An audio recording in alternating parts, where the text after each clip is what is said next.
10⁻pH।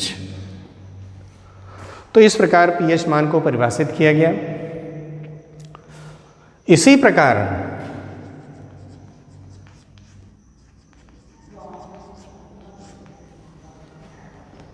pOH को भी परिभाषित कर सकते हैं। जलीय विलयन में OH आयन की सांद्रताओं के ऋणात्मक लघुगुणक मान को pOH मान कहते हैं। अतः pOH बराबर क्या हो जाएगा? माइनस log OH आयन की सांद्रता, या pOH बराबर log 1/OH आयन की सांद्रता, या OH आयन की सांद्रता बराबर 10⁻⁻pOH। तो जहाँ जैसी आवश्यकता होगी हम उस सूत्र का प्रयोग करेंगे। तो इस प्रकार यह था pH और pOH। अब प्रश्न आता है कि pH और pOH में रिलेशन क्या है, संबंध क्या है। अब pH और pOH में संबंध स्थापित करेंगे। तो इसको ध्यान से नोट कर लेंगे कॉपी में, इसका सूत्र को अच्छे से याद कर लेंगे। तो अब है अगला टॉपिक pH और pOH में संबंध।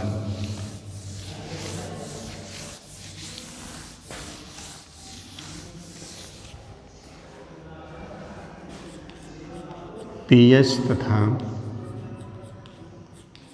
pOH में संबंध।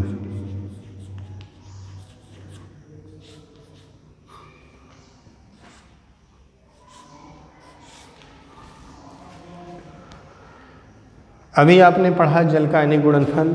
जल के आयनिक गुणनफल में आपने देखा, हम जानते हैं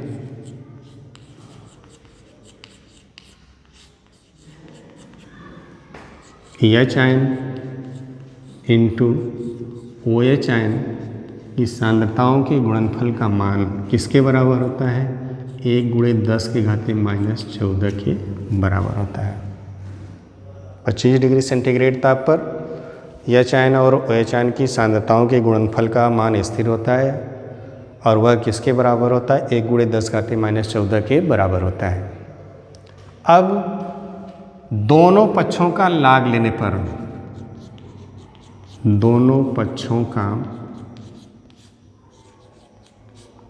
लाग लेने पर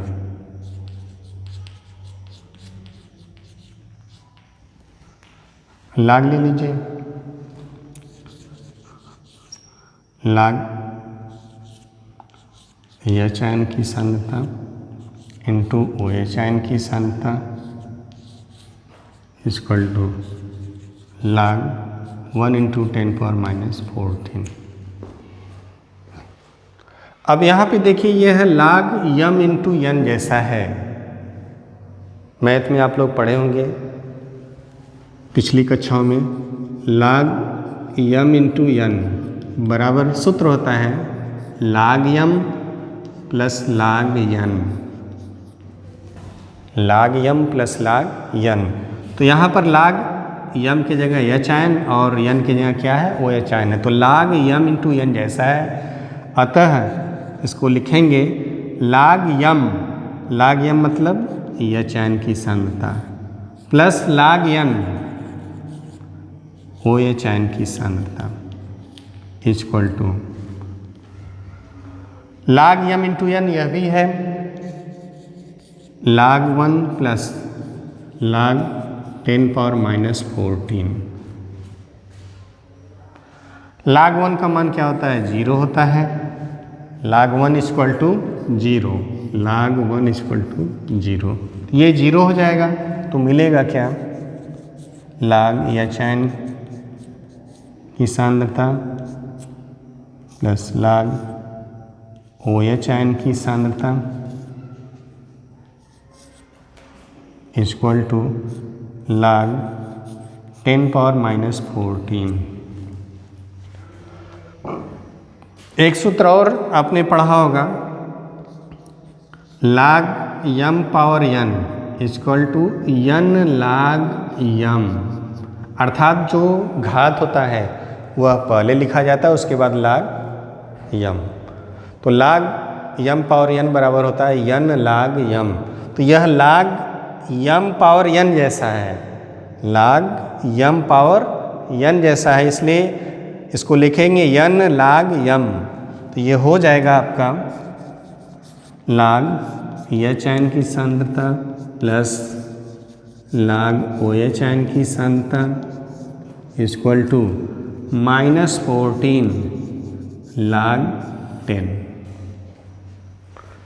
और log 10 का मान कितना होता है? 1, चूँकि log 10 इक्वल टू 1, तो ये हो जाएगा 1 का इसमें मल्टीप्लाई करेंगे तो माइनस 14 हो जाएगा। तो यहाँ पे सूत्र मिलेगा आपको log H ion plus log O H आयन बराबर माइनस 14। चूँकि इधर निगेटिव वैल्यू है तो निगेटिव वैल्यू को समाप्त करने के लिए, हटाने के लिए क्या करेंगे? माइनस से पूरे समीकरण में गुणा कर दीजिए। तो माइनस से जब गुणा करेंगे तो यहाँ पर भी माइनस हो जाएगा, यहाँ पर भी माइनस हो जाएगा, और ये माइनस माइनस क्या हो जाएगा? प्लस हो जाएगा। तो लिखेंगे माइनस log एच आयन की सांद्रता प्लस ब्रैकेट में minus log O H ion की सांद्रता इक्वल टू कितना हो जाएगा? 14। यहाँ पे ध्यान देंगे कि यहाँ पर निगेटिव वैल्यू है, निगेटिव को समाप्त करने के लिए माइनस कॉमन लीजिए या तो माइनस से पूरे समीकरण में गुणा कर दीजिए। तो माइनस से गुणा करेंगे, ये भी माइनस हो जाएगा, ये भी माइनस होगा, ये माइनस माइनस क्या हो जाएगा? प्लस हो जाएगा। तो यहाँ पर मिला आपका minus log H ion plus bracket में minus log O H ion equal to कितना? 14। और माइनस log एच आयन होता क्या है? अभी पीछे पढ़े हैं कि pH बराबर माइनस log एच आयन और POH बराबर minus log O H ion की सांद्रता। परिभाषा के आधार पर इसको आपने पढ़ा है, तो इसको आप लिख सकते हैं क्या? माइनस log एच आयन को आप क्या लिख सकते हैं? pH plus minus log O H ion को क्या लिख सकते हैं? इतनी वैल्यू को minus log O H ion किसके बराबर होता है? POH के। POH इक्वल टू किसके? 14 के। तो यही pH और POH में संबंध है, pH प्लस POH बराबर किसके? 14 के। तो जहाँ हमको आवश्यकता पड़ेगी इस सूत्र का प्रयोग करेंगे और इस पर आधारित जो भी न्यूमेरिकल होगा उसको सॉल्व किया जाएगा। That's all.